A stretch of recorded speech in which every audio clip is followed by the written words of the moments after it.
Hey everyone, this is Grandmaster Josh Fidel. So today I wanted to focus on the topic of attacking and specifically how to conduct an attack. In a lot of my previous videos, I showed at least like a few different games. This one I actually want to focus on one game. This was between Tan Zhongyi and Anna Muzychuk. This was played in the Candidates tournament that's currently going on a couple rounds ago. This game I want to say is a few days old, something like that. Maybe 2 days. In any case, this I thought was a really amazing example of how to conduct an attack from start to finish. And it's not something that's so easy. I think when people conjure up ideas of attacking chess, they think, all right, I throw some pieces at my opponent's king, I sacrifice stuff, I checkmate.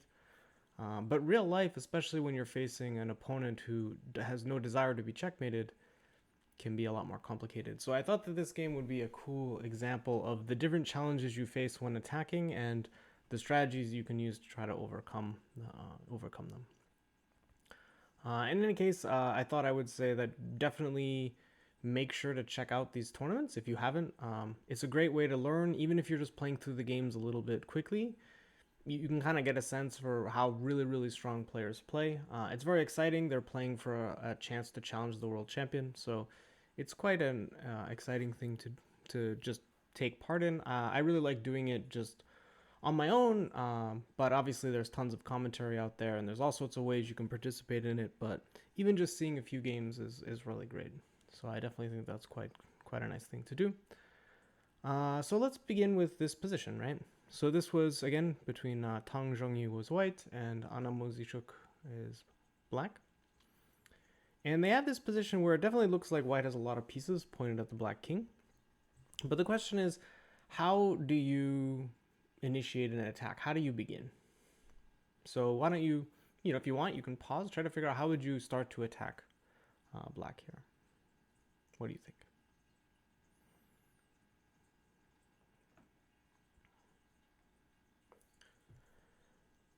So generally speaking, if you want to be really basic, there are two types of attack. There's majority and minority attack, right? So a majority attack is an attack with pieces. I actually very rarely hear it called that. Maybe I'm making up the word. It is vaguely possible. It's rare enough, but that's the way I think of it. But with major pieces, right? Not just queens and rooks, but any kind of piece that is not a pawn. And then there's an attack with pawns. One thing that you should be very clear on, though, is that the purpose of a minority attack or an attack with using pawns is you're trying to soften up that side of the board for pieces. So if you have a position where you can achieve an attack, let's just say in this position white could achieve queen f4 to h6, rook e3 to h3, and hammer blow on h7, checkmate. You don't need pawns, right? But a lot of positions, and I think this is definitely one of them, it's kind of unrealistic. This takes a lot of moves. You have to then move this knight, then you have to get the rook here, and you need black to not defend. So one of the important things to conducting a successful attack is knowing what's realistic and what isn't. And I would say that's a very unrealistic way to play. It's asking for trouble. It's certainly not what I think would be most promising. Black has way too many ways to prevent it. So I think a minority attack is correct. And if you come to that conclusion, you definitely can find this move, which is the move h4. So once again, your idea is very rarely to actually checkmate with pawns. The idea is to soften up your opponent's king side. Right now, they have a fairly solid setup with these pawns. They have some dark square holes, but the problem is that it's not so easy to use them at the current time. Your bishop's parked your bishop's parked here, and doing this takes some time, and you're not necessarily threatening that much. So the idea is you're going to soften up the black king side. And another thing with attacking is you always want to have a target, and typically the easiest thing to target is the pawn that's closest to you.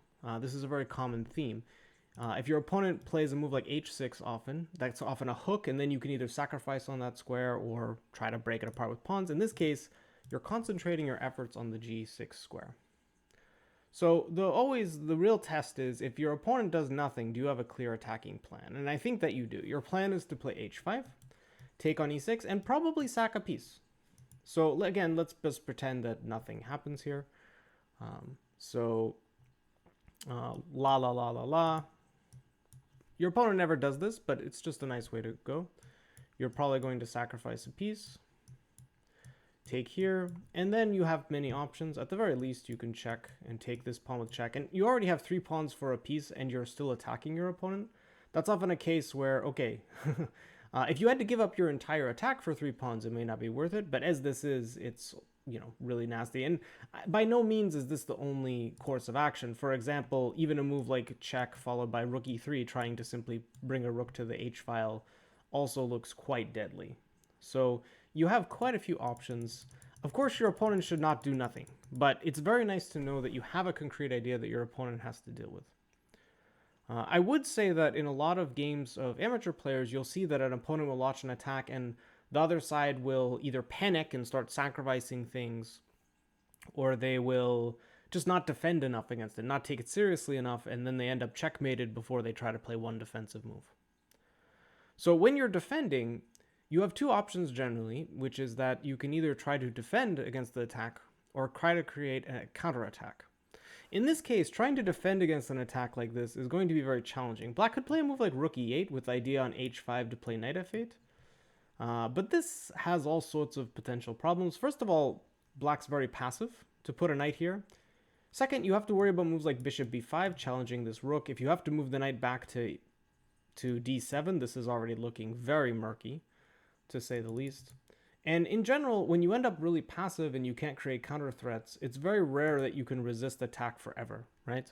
If you curl up into a ball, your opponent has an unlimited number of moves to try to checkmate you. That's very rarely a good defensive try. So Muzychuk, who obviously is a very, very strong player, decided to try to create some complications and played the move rook a4. In my view, this is a really excellent and natural try. Basically, black's saying they're threatening this pawn. Allowing rook takes b4 looks quite risky, and the question is, what do you do? So this kind of position is another very common thing that happens when you're conducting an attack. You have to ask yourself the question, do I continue attacking? Do I continue attacking with a move like h5? Or do I try to address the threat, the counter threat my opponent's offering? So how do you decide what to do? I would recommend calculation. You can't do things like this without calculating a great deal. That's one thing that you learn. If you try to do it in a lazy way or in a way that's sort of just purely by logic, it usually does not work. Logic can help you, but you're going to have to calculate here. So what do you think?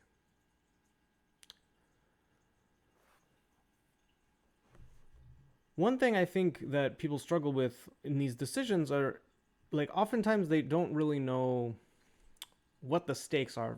And what I mean by that is there are certain positions where if you play a slow move, it's no big deal. Your opponent can't stop your ideas, so there's no reason to allow counterplay. The question is, what is black really shooting for? So let's say you play a move like c3. I understand this move's kind of ugly, but it does defend the b4 pawn. This bishop's kind of bad now. You'd have to move it. So this is not a desirable move, number one. But also I believe that it gives black, it definitely gives black certain defensive resources. For example, there's moves like bishop a6. And now I'm going to trade off this bishop, which wasn't doing that much, for this bishop, which is extremely strong, right?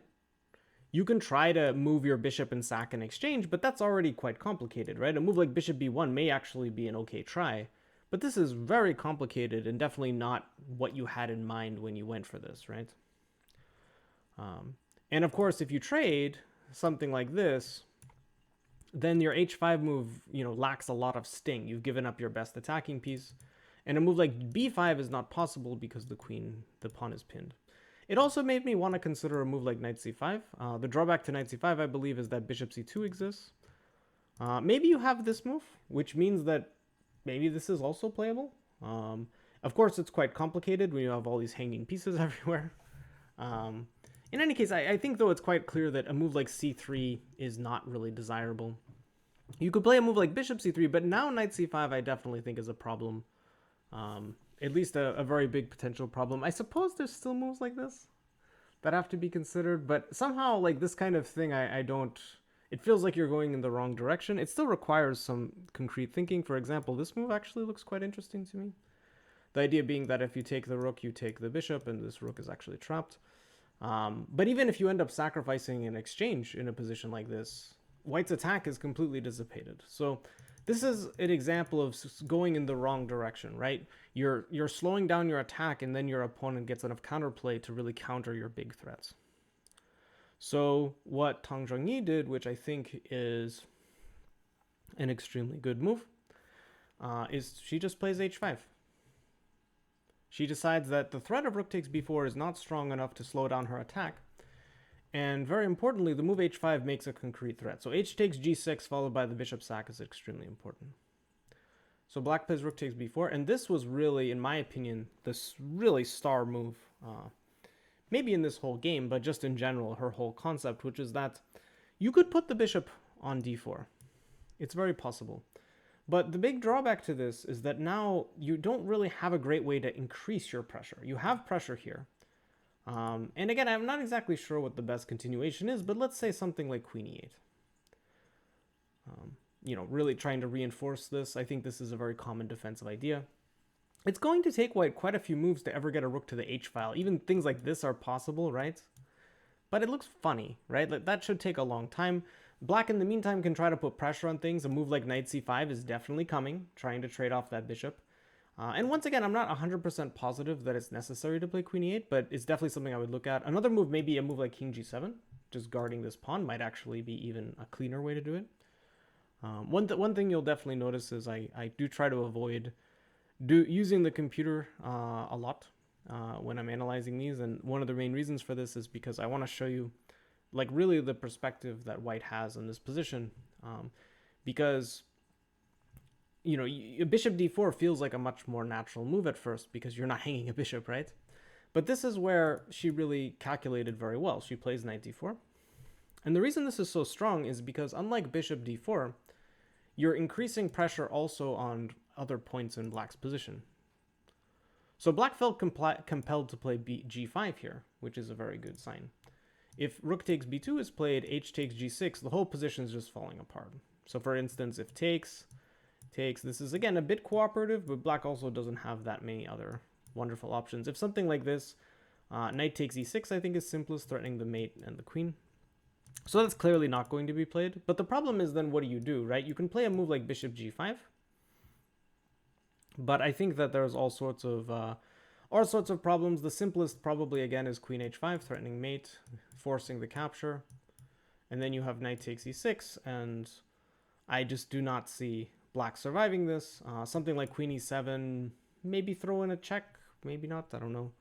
But the idea would be that you're going to take this bishop, and I think that black's position is falling apart. They only have one extra piece for these pawns and for this attack. It is not nearly enough. E6, knight f7 could come, rook e3 to h1, h3, sorry. You have so many ideas. So it gives you some idea of what she calculated. So note how the lines actually aren't that difficult. The difficult part is realizing that knight d4 is much more dangerous than bishop d4 and having the willingness to calculate. And this was something that white did in this game. So at this point, Muzychuk decided that she was in enough danger to play what I would call a desperate looking move. And again, this is a very understandable thing. From what I understand, she doesn't have like that many great defenses here. So she plays the move g5. Moves like this are always a bit unfortunate because now this bishop is uncontested. So in a sense, your h5 move really became quite strong because you induced a very weakening move. It also gives white ideas of f4, which is quite common. The question is, what do you play in this specific position? So once again, I'll pass it to you. This is a good way to try to practice your attacking. Because again, I think that the way Tan did this was quite clever. So you want to make sure you're not forgetting that this bishop hangs. So one of the really clever things about all of this, right, is in this position, there was no real time. Like bishop d4 really slows down the attack. Knight d4 is a good attacking move. The second you've induced g5, you kind of have a moment to breathe because you've already created the weakness. So oftentimes moments like this are the moments you actually want to take a moment and just secure your position, right? You take a moment, attack the rook. If they want to sack for this knight, that's okay. You still have an attack. Your opponent's just given up a rook. It's no big deal. So Muzychuk played rook a4, which is more logical, keeping this annoying rook. And now Tan plays f4. So the idea, of course, is that she has a couple different ideas. You can take on g5 and play g6. You can also play f5. Both of these ideas look extremely strong. And you've also put black in a position where it's not so easy to defend against either because you have these severe weaknesses. Another thing to keep in mind is that white's only sacrificed the pawn for this attack. So it means that black doesn't have a lot of leeway in terms of, oh, if I sack like a rook and kill the attack, I'm doing fine. It's nothing like that, which is very good news for us. So Muzychuk plays queen c8. But I would say that this is, again, like a really critical kind of decision, right? Where our opponent is threatening something, and do we continue our attack or do we defend the threat? And I think that Tan showed really good judgment in whether to do this or not. I think that this particular situation is not that difficult. It's very clear to me that you should, there's no reason to give up this bishop. I think that you have options. You can try to go crazy with the attack. Maybe it works, but there's no real reason to do that, right? Your attack, the great thing with this pawn move, your attack is not going anywhere. It's no longer a position where if you don't execute your attack immediately, you're not going to have anything, right? Like you're going to crush. You're going to crush them. So in this position, Muzychuk played knight c5, which makes sense. She's trying to, get rid of an attacking piece. And here Tan actually has, quite a few different options. The move I was looking at during the game and I expected her to play was f takes g5, which looks really crushing. I'm going to guess that what she was afraid of was knight takes d3, and then this defensive move queen a2. And this is kind of an annoying move, because if the queen has the opportunity to take this pawn, then I think it's really annoying, right? And it was only after thinking for quite a few minutes, actually, because especially, I don't do this with all the games, but when I choose to focus on a game, I try to take my time. I found this move. And this I did check. This is a very strong move. So the idea is that there's no longer time to take this, and if you take the rook, I simply capture your queen. If you take the bishop, I'm able to take your rook. So this is why I would guess, though, that she didn't see rook a1, which is extremely understandable. And that's why she ended up going with f5, which I think is like a slightly less clear way to do it. But at the same time, it's also very, very promising. And it could very well be that f5 was simply her idea. She wasn't really focused on f takes g5 as much as she was f5. To me, this f takes g5 followed by g6 looks like a very crushing idea, and I believe it is. But f5 is also quite strong. It definitely, gives more resources, because definitely in the game, like, black had some defensive resources, which she found. But it's certainly not a bad move by any means.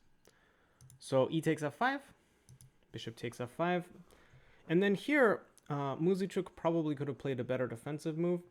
The real key point is when you're trying to defend, you have to discern what is my opponent trying to do. And I think in this position, and I want you to also notice that Muzychuk has been under severe pressure. She's already under 10 minutes. And on this move, she thinks a couple, like 2.5 minutes. Like, it's very clear that this is difficult. To me, though, I think that you have to play this move. And it could just be she felt this move was too ugly. But the idea is that now after e6, which is a very logical move, opening up the bishop, trying to smash this king open, f6, which is the main defensive idea, your queen at least has some defensive possibilities on the king side. And I think that this is a rather important detail. She played the move queen d8. And here, actually, Tan surprised me quite a bit. I thought for sure e6 was coming. And I really didn't see a great defense, because if you allow the capture, this looks horrible.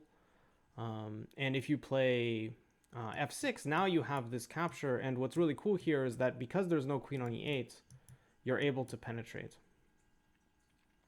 And the idea is you're going to play knight f5, and then you're threatening like all sorts of mates. So for example, this move doesn't really save you because I check and play knight f5, and this move is nearly unstoppable. There is this move, which is actually slightly annoying, because if knight f5, then there's this check, and the king actually, you have to be slightly careful. There's a knight that can harass you. I still think it should be winning, but I think it's a lot simpler to just take this knight off the board first.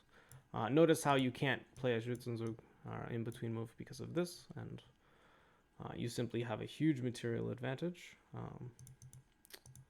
In addition to probably going to checkmate very soon. So probably they take with the pawn and then knight here, and this should be quite crushing. The idea is that if check, you can go to h1. There's no more shenanigans involving random knight checks. And if a move like queen c7 trying to prevent the mate, you have probably many options. The simplest seems to me to be e7, so cutting off the queen and threatening this mate. Probably not the only option. I'm sure bishop takes f6 is also quite crushing. So just showing you kind of how some of these things occur. So I definitely think that trying to press through with e6 is nice. One thing I would definitely note is, and this is something Tan did very well before with her h5 push when the bishop was still with the idea of knight d4 hanging her bishop, which is that you do want to look at your more forcing and aggressive moves first. And the main reason for that is because if they win, if you're going to crush your opponent with a move like e6, it's very unlikely a move like h6 is better. It might also win. There are times you might decide e6 is too complicated and decide to play h6 because it's a simpler choice. I'm also guessing that maybe she saw there's some other reason why she didn't care for e6. Personally, I just don't, like, it looks so strong that I'm not exactly sure. But of course, when people are playing the game, I'm sure she calculated this position a lot longer than I did. So it is very possible she saw something, but e6 looks very good to me. And I couldn't spot anything afterwards. So she played the move h6, which is sort of it's a funny move. It's a bit of a positional move. But quite often, attacking using positional moves is a very strong idea. The point being that now, because the king, everything's kind of paralyzed, the king is never going to find safety. It fixes the pawn here. A defense in many positions is to try to play h6. It's too slow after a move like e6, but h6 is a normal defensive idea. And it really just makes the king that much more comfortable. So Muzychuk plays bishop c8, which is a very logical defensive move. You want to try to trade off attacking pieces whenever you can. And now Tan plays the move e6. So black could try taking this, but in the end, I think these diagonals are just very, very strong. So again, I didn't actually look at this, but even a move like even moves like bishop takes h7, I think are maybe possible. I guess here the problem is maybe you can take on h6. Otherwise, you're going to deal with discoveries galore. Like something like this would be, of course, a huge disaster, I believe. It's still, there's always stuff. Like f6 is, the game technically goes on, but I don't think this is going to last very long. The idea being this is just way too strong an attack, because you're up a piece, but you're also still attacking, is what's very nice about your position. For example, if rook takes knight, this is actually a mate. Covering that. So sorry if I went a little bit faster there, but yeah, the king might be able to take this, so I'm not 100% sure. But I think the simpler way might even just be rook takes knight. You have to be a bit careful if rook takes knight here. You want to really make sure that you don't blunder this. This would be the one disaster. But I do believe, probably amongst other things, you can play just bishop takes rook, or even bishop takes h7 again is actually a move, I think, because here check, you're defending this. And the problem is at some point the king has to go to a dark square, like say wherever, g7, and now you can capture this rook with check, and this will be huge disaster. So that's actually a very nice way to do it, this sack. So I don't think any of this works. So she plays f6 very understandably. And here, again, Tan decides to sacrifice, which I think is quite excellent. Queen f5 check.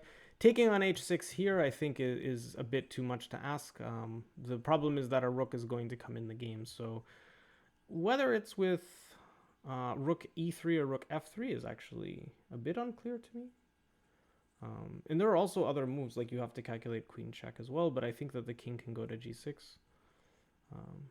But I thought that this move would be quite strong. And the problem is that you have multiple threats. So for example, if a move like rook h8 is played, you can play here. And oh man, I would love it if you had a mate here. Maybe you do. This is what I get when I don't try to check things. But I don't see it.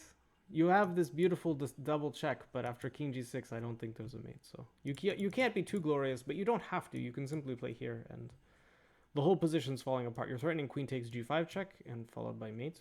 Again, due to this pin on the pawn. So for example, if something like this, now after takes, there is queen here. But amongst other things, you can either take the queen and check here. This is going to be totally won. This is probably simplest, in fact, because now if the king goes back, believe it or not, this is pretty much mate. Piece play dynamics, very important. So I do forgive me for the chess nerds out there for any blunders I am making. I really try to not check it if I don't feel like I have to, or unless I'm really stumped. So hopefully these lines are not too horrific. However, in the game she played king h8, knight c6, and this was nearly a perfect finish. You do notice that she has 20 minutes to Muzychuk's 2. One thing I would definitely like to note is that it's very easy to get lackadaisical and lazy a bit when you have your opponent has so little time, you have so much, you want to blitz them. One thing I find is that that's when people blow it. That's when they end up making blunders. In general, when you're trying to put pressure on your opponent, whether they have no time or not, accurate moves are the best way to do it. And if you have a position like this, where I have no doubt she believed she was winning and she would be correct, playing accurately is number one. When you think you're winning, when you think you're lost, if you see ways to make the position complicated, I mean, whatever, right? Make things tricky, it's more understandable. Even then, you often want to try to find good defensive moves and put the effort in. But making the game crazy is fine. When you think you're winning, you want to be accurate and just win in the cleanest way you can. And if that means using 10 of your 20 minutes, you use 10 of your 20 minutes. I find that when people rush in positions like this is where things go wrong. And things actually could have gone wrong. For Tan, I don't think it's because she rushed. I think she may have missed something. It is a bit unobvious, this point. And it was definitely something I did not see. This was something I checked. This was something which...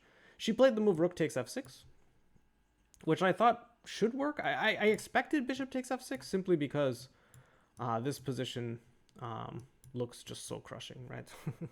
So if king takes h6, you're going to get mated this way very, very shortly. That's a few too many rooks coming in your face here. This is a lot of stuff. Forgive me. Yeah, and if takes the pawn, the problem is that you have this. And one nice little detail is that the knight can try to defend this rook, but you can always undermine it with a move like this. And the idea is you're going to undermine the rook. If it ever takes your rook, you queen this way. So this, I think, is quite clearly lost.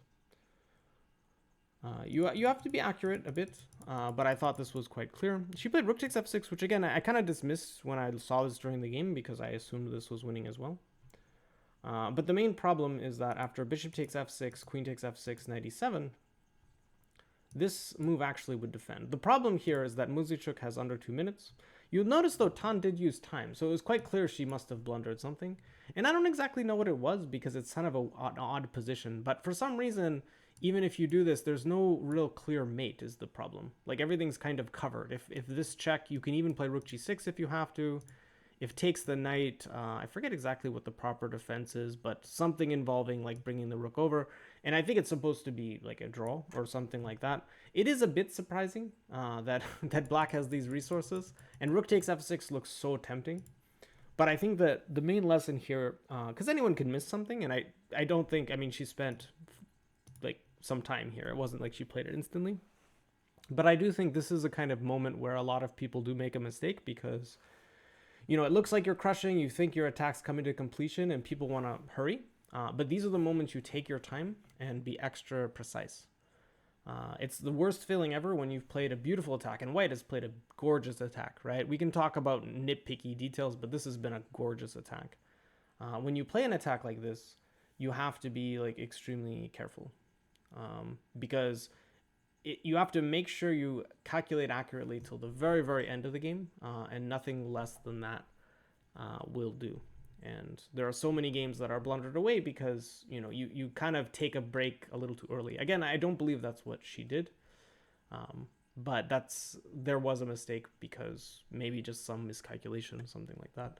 It's not all that obvious, but I also would say that bishop takes f6 check is like quite nice. It could also be that This idea was it's a little funny sometimes to initiate a queen trade when you're attacking, but this f pawn is just so strong that it's going to be pretty crushing. In the end, Muzychuk played rook e4, and this loses after rook takes and knight takes g8. This is a nice little tactic. The idea being if knight takes, you take with check, forking, and this piece up position would be quite trivial for someone of this level. So there's no real point. Everyone at this level can checkmate with bishop and knight, guys, if it even gets there. But it should not. So queen takes g8 was played, and then queen f7 check, and black resigned. You have to take the queen, otherwise you lose your queen, and then this pawn is not stoppable.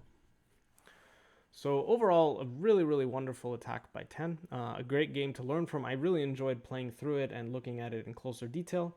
I encourage you to do so. I mean, I'm sure I missed things in like what I was showing, but I also hope you got some attacking ideas and how to conduct it. So number one, find the target, right? G6 was the target. You go for h4, h5. And then notice how there's all that little tweaking, right? There's like knight, you choose to play h5 and allow rook takes b4, but you don't allow rook takes b2 after g5. You slow the attack down. There are always little stops and starts when you're attacking. It's very rarely just very clear cut all the way through. And then it's a question of being accurate till the very end. Make sure you're always calculating. You're always trying to find the most accurate continuation. When you think something's winning, double check it. I wouldn't more than triple check. That's when you start to see ghosts, is my experience. I'd say 3 checks absolute max. 2 is usually fine. But really make sure you check and see that win as clearly as you can. But overall, just a really nice attacking game. And again, I encourage you to follow this tournament. If you like my teaching style and you're looking for a beginner course or even like early intermediate course, my Chessable course is out there. If you've watched my videos, you've heard about it, I'm sure. I provide a link in the comments, so definitely check that out if you'd like. And I have another one. I finished recording my second one, so I'm excited. That'll be beginner mistakes in the middle game. The first course was on the opening, so definitely check those out. And otherwise, thanks again for all the comments, all the likes. It's really appreciated, and it does help. It encourages me to do more videos. So if you want to comment, like, subscribe, all of that good stuff, it is very nice. So thank you very much. Have a good one.